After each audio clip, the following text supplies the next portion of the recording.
Thank you, Carter. Y'all hear me okay? Wait. Trash on. Can y'all hear me without this? Yes.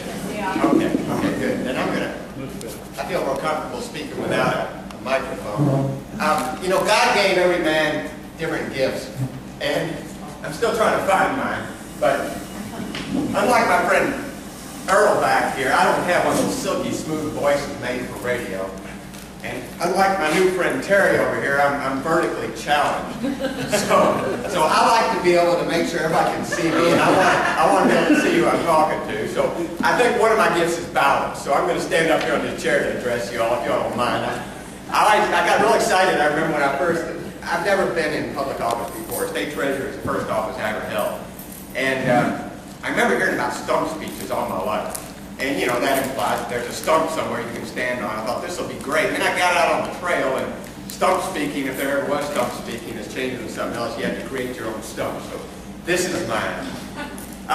Thanks for having me. My name is Todd Hollenbach. I'm your state treasurer. I'm in my second term. As I mentioned, this is my first government job, my first elective office. Just a little bit about me.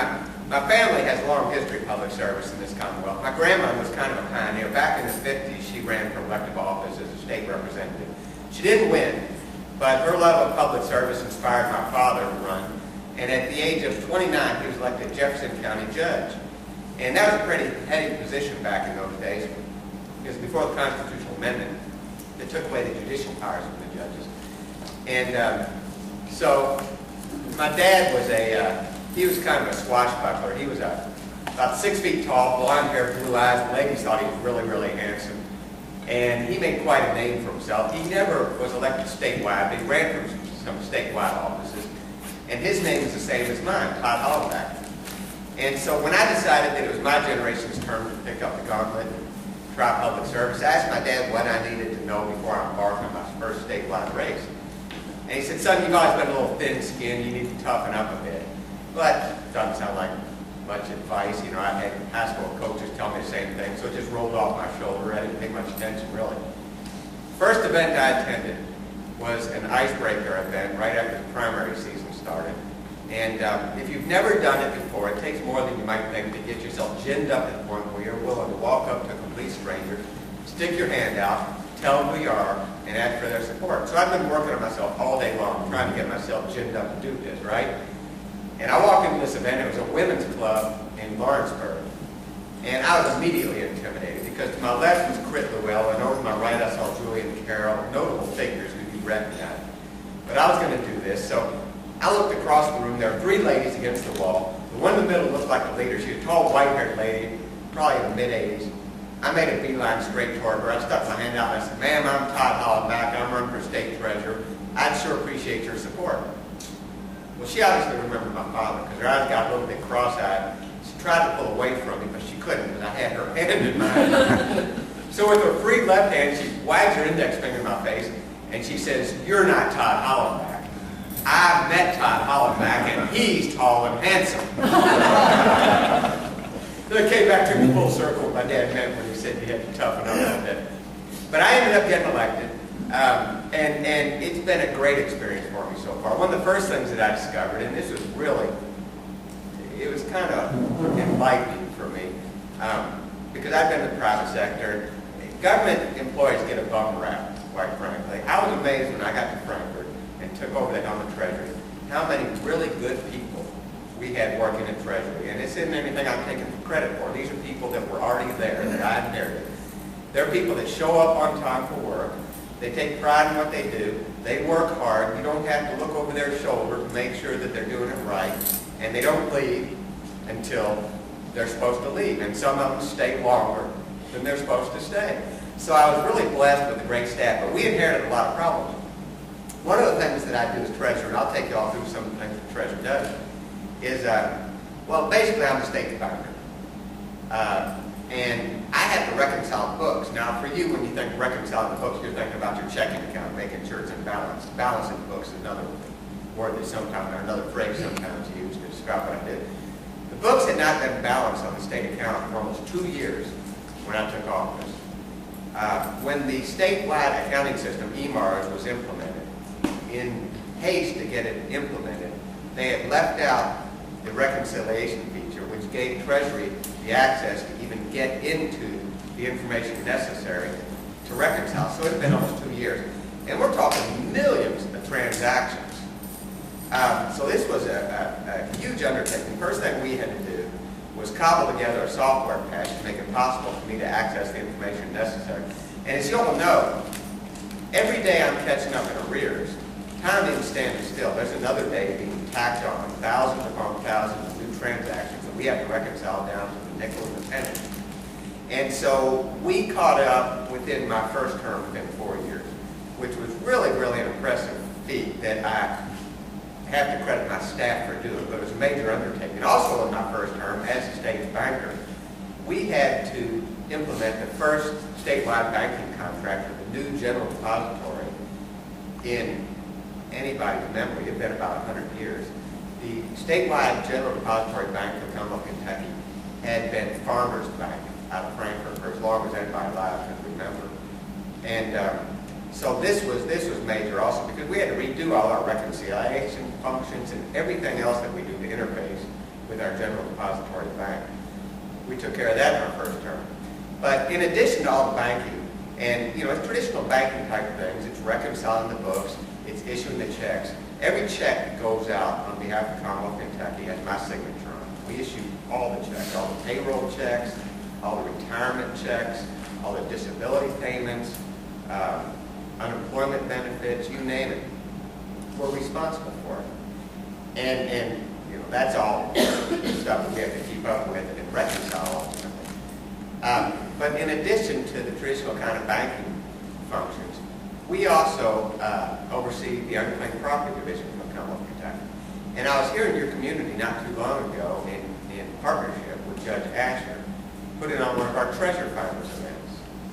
Now, many of you probably already know this, and some of you might need to check, because if you have property that you lose track of, and it's being held, let's say it's being held by a bank, if they can't find you, they're required to do their due diligence. After a period of years, if they reach out and can't find you, they're required to report that property as abandoned, at which point we collect it. And we've got about $400 million on the books of the Commonwealth of unclaimed property that we're trying to return to its rightful owners. When I took office, I did an inventory of the office, and I realized that we were not doing as good a job as I thought we should be doing reuniting people with their unclaimed property. Unfortunately, you all might remember when I took office back 2007 was the election year, so 2008, January 2008.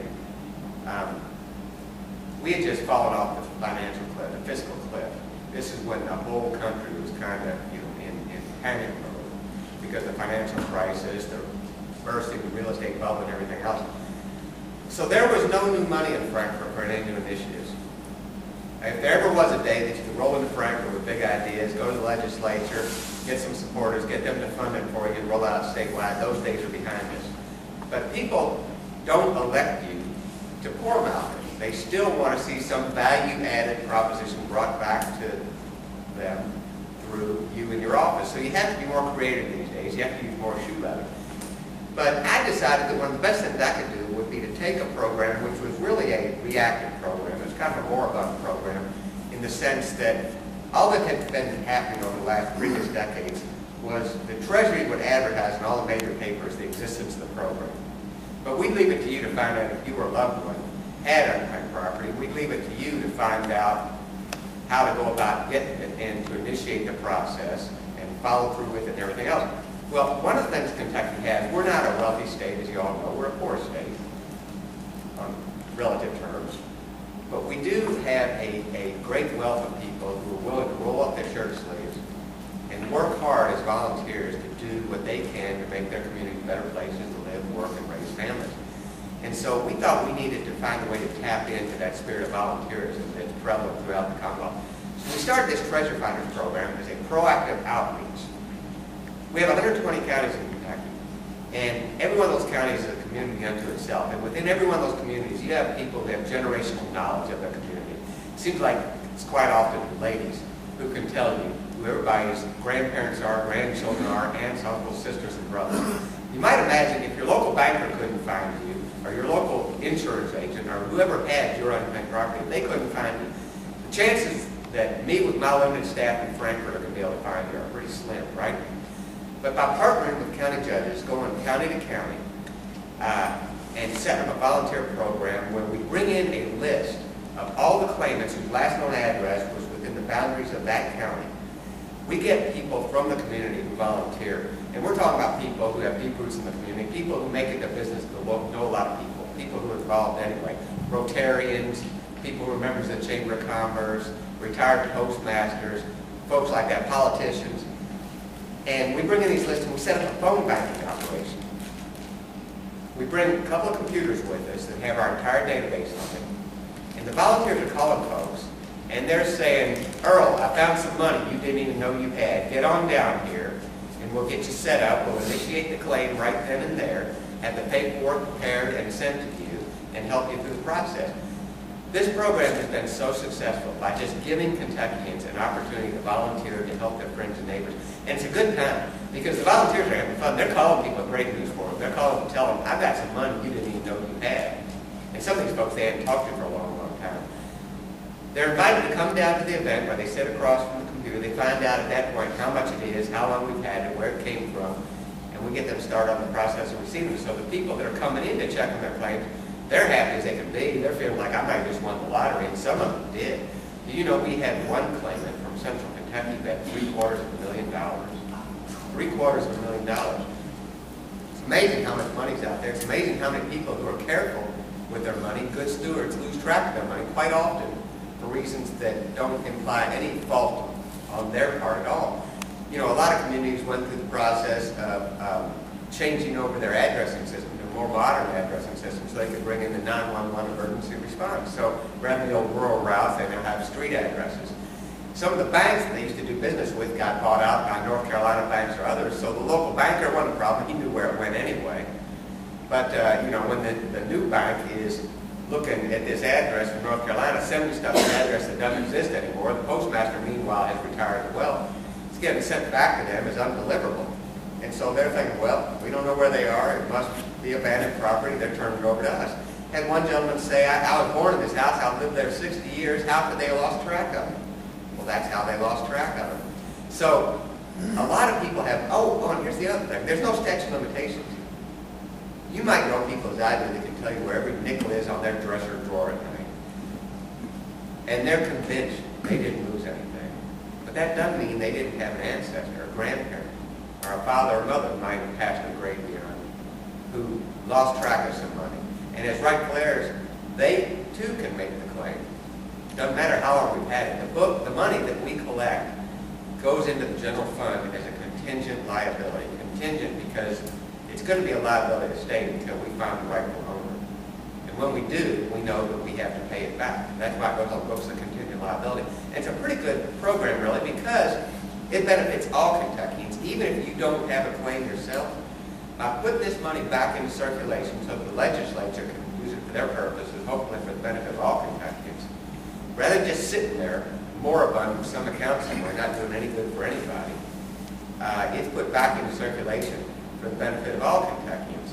Meanwhile, when we collect it, we're out there with this proactive treasure finders of ours, trying to find you, utilizing local resources, partnering with the county judge, and get it back. And I'm really proud of this program. I hope you all can tell. But we've got the numbers to back up my pride. Unclaimed property wasn't always a vision of Treasury. It wasn't until 1994 that it was transferred from the Revenue Cabinet to Treasury. And you've all heard about the problem of bureaucracies. You know, bureaucracies tend to think that survival and perpetuating a bureaucracy kind of becomes the goal of a lot of bureaucracy after a while. Well, while unclaimed property was part of revenue, it was just viewed as a revenue stream. The money was brought in, was just kind of thrown in. There wasn't a lot of effort made to try to find the right owners or anything else.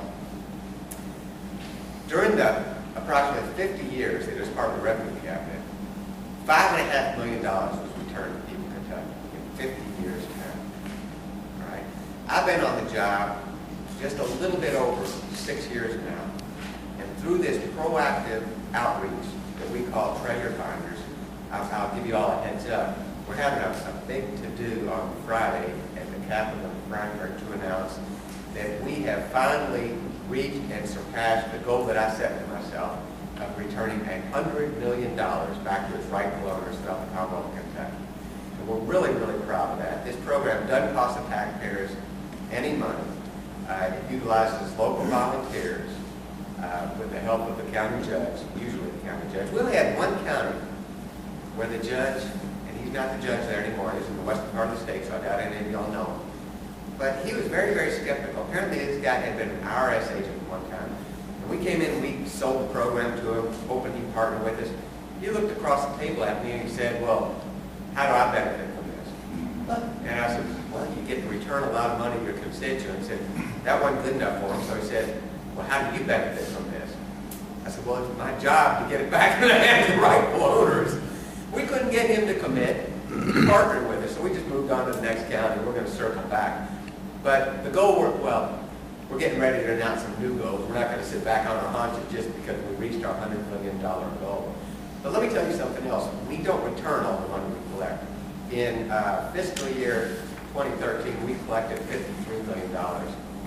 We were able to return just over $20 million of that. The total budget of my office is approximately $3 million.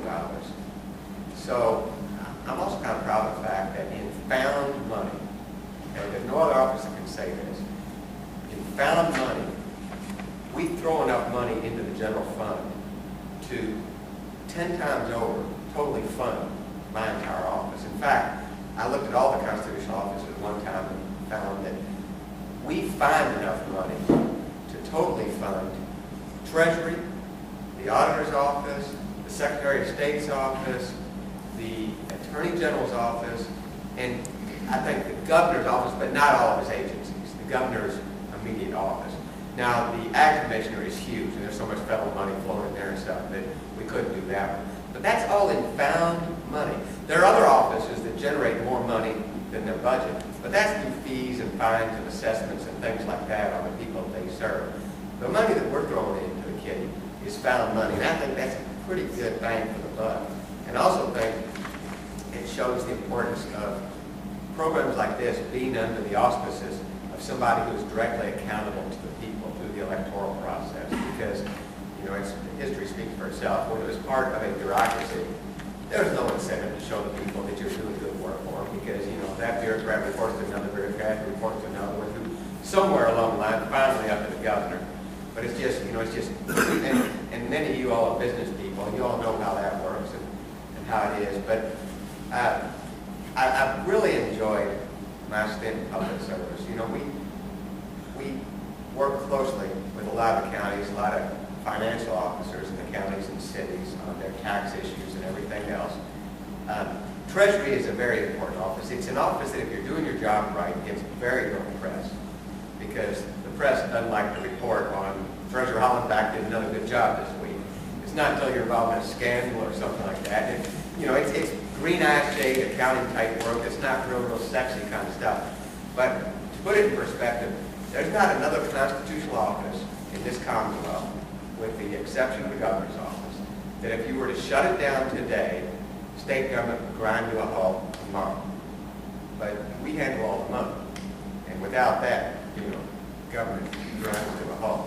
So it's a critical office. It's a very important office. It's an office that doesn't get a whole lot of attention. It's one of the reasons I love being able to come and talk to groups like yours. It's a great way for me to get my message out there. I will tell you, a lot of people can't tell you exactly what the treasurer does, but everybody knows he deals with money. And when I first took office, I decided I wanted to try to set an example for good fiscal stewardship. I thought that was an important thing for a treasurer to do.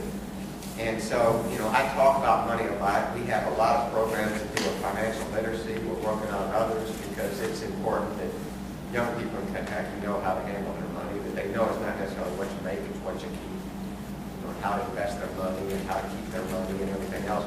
But we want to set an example. So I started finding ways that we can cut costs at Treasury. And we started with ourselves. I turned in my state car within a couple of months of taking office. And then I eliminated my travel budget. I What that means is, when I'm traveling down here to talk to you all today, or when I'm traveling to Pikeville on state business or Paducah state business, I'm driving my car or getting one of my aides, like Mr. Haggerty, in the back to drive and drive in his car. But we're not seeking reimbursement or anything else. But we're staying overnight on government business. We're putting on our credit cards, not getting reimbursed for it. My first term in office, I didn't have anybody helping me with the press. I still don't have a designated press secretary. I figured that, that's $70,000 a year we can save the taxpayers. We got rid of our janitorial services contract. We had, like most state agencies, we had people come in doing the cleaning stuff. I looked around, I thought that was costing about $70,000 a year. I thought, me and my executive staff, we can take out the trash, vacuum the floors, do all that stuff ourselves, save the taxpayers some money. And we did. I'm an attorney by training. We had a legal services contract. It was a $50,000 a year legal service contract. We get sued a lot because we write all the checks. And so I thought most of the stuff that comes in, I can handle myself. Anything that is significant enough that's going to court, we can get the Attorney General's office to represent us, get the state billing rate that way, and get rid of that $50,000 legal services contract. Because there's one thing that you all probably know well. Kentuckians are forgiving people, but one thing Kentuckians don't forgive is hypocrisy. And that's the hardest thing to survive, is looking like a hypocrite. How many of y'all here remember Happy Chandler? Okay, a bunch of you. Good. Well, Happy Chandler, he was a great orator and a Kentucky statesman and a very flamboyant fellow in his day. He had a story he used to tell to illustrate the pitfalls of hypocrisy, and some of you have heard it, so just play along with it. But it's a great story. He grew up in West Kentucky, not far from the banks of the mighty Ohio River. He said as a boy, he used to travel over to the banks of the river, and he'd stare across toward Evansville, Indiana. And as a teenager, he said, there's a building over there that piqued his interest. It had neon flashing signs that called across the river with the words, "Girls, girls, girls." Well, Happy had no idea what was in there. He said one night he was out there, it was just getting dark, and his dad came up behind him and said, "Happy, what are you doing?" He said, "Daddy, what's in that building over there?" His dad said, "Oh, Happy," he said, "you never want to go in there. You never want to go there. You're allowed to see things in that building no man should ever have to see in a place like that." Well, Happy, he's full of spit and vinegar as a teenager. It just piqued his interest in it even more. So he started saving his dimes and nickels and quarters. He turned 18 years old, and he had enough money saved up. He went across the bridge, traveled this establishment, walked in. First time in his life, he's confronted with a cover charge. Slaps down his money, walks in, the way Happy used to say, he said, "By God, my daddy's right. I seen something in there no man should ever have to see in a place like that. I seen my daddy."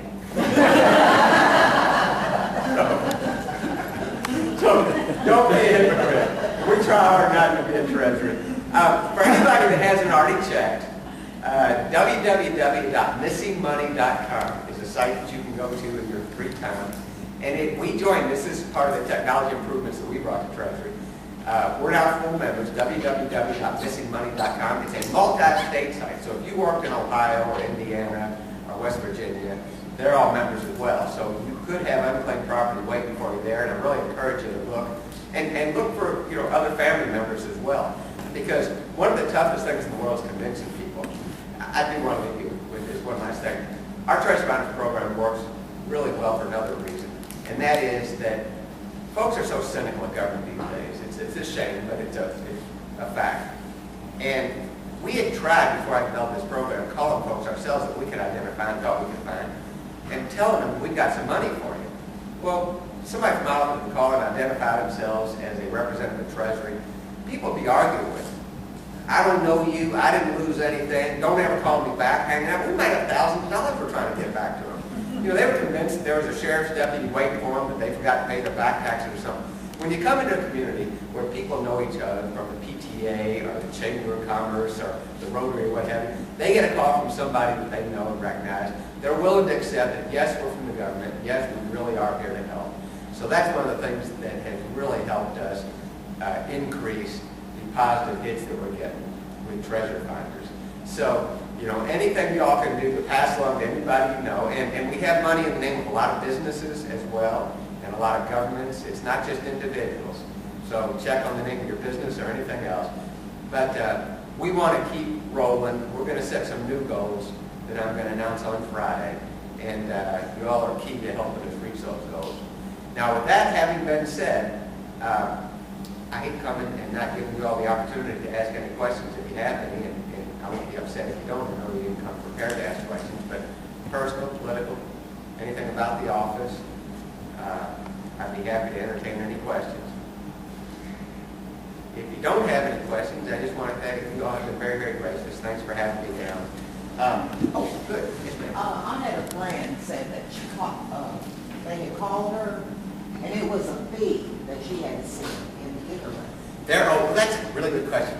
There are a lot of groups that try to position themselves as middlemen. Now, it's not illegal, but they're not needed. And they charge like a percentage or a flat fee. They convince you that you need them to work with the government to get their unclaimed property back. You don't need them. You can direct us. Now, what our office charges, there's a $1 processing fee. That's it. $1 processing fee. So, you know, that's not too bad. We do have, I'm sorry, taking up more time than I thought. We make great stories everywhere we go with this treasure finders program. And it's one of those things that really gives you that warm, fuzzy feeling that you did the right thing by going to public service, because so much of what we work on is at the 10,000-foot level. You know, and you hope that the policy is going to endure to the benefit of the people that we're there to serve, but you don't always see it. Well, with treasure finders, you get to see the look on people's faces when they come in and they find that they've got $3,000 they didn't know they had. And for some people, it doesn't mean a lot. For other people, it's life-changing. There were a couple ladies in West Kentucky, and I love this story. They were African-American, and it turned out, and we were really backed up, so I was trying to entertain everybody, and you get to hear a little about their life stories. And so I went up and started talking to these ladies, and they were mother-daughter set. The mother was in her 90s. The daughter was probably in her 40s. And they really followed on hard times. They had had Christmas at the mother's house every year, except the prior year, because she had broken some major appliances, didn't even have money to get them fixed. And she had to put out 15 acres of her family farm for sale just to try to make ends meet, but it was tearing her up because this farm had been in her family since Reconstruction. Her people had been slaves. This was in Caldwell County, if I recall correctly. Had been slaves in that area. As part of the Reconstruction Act, they'd been granted land, which had been handed down all the way to today. And it was just killing her that she had to put some of it up for sale, so she was trying to get it back, but the guy wanted to enforce the contract, and they were involved in a legal battle. Well, she had $14,000 waiting for her that had been part of a profit-sharing plan when her husband had been alive that he'd earned back in the 70s that he probably didn't know anything about. She didn't know anything about. We processed that check through in about 3 days, and I hand-delivered it back to her. And she was the sweetest lady in the world. She had alternating pictures on the walls of Elvis Presley and then a likeness of Jesus. And she had gospel music playing really, really loud. And she kept thanking the Lord for putting it in a treasurer's heart to come down and find her. But for somebody like that, you know, it's life-altering. And it's my hope, I need to follow up, it's my hope that it enabled her to keep her farm and stuff. But we get stories like that all over the place. And that's the kind of thing, that's the kind of feedback that you really got to get your engines running and makes you think this, you know, there's a lot of stuff that you have to put up with when you're in public service, but that's the kind of stuff that makes it all worthwhile. So, anyway, if there aren't any more questions, thank you all so much. God bless you. And you can ask me.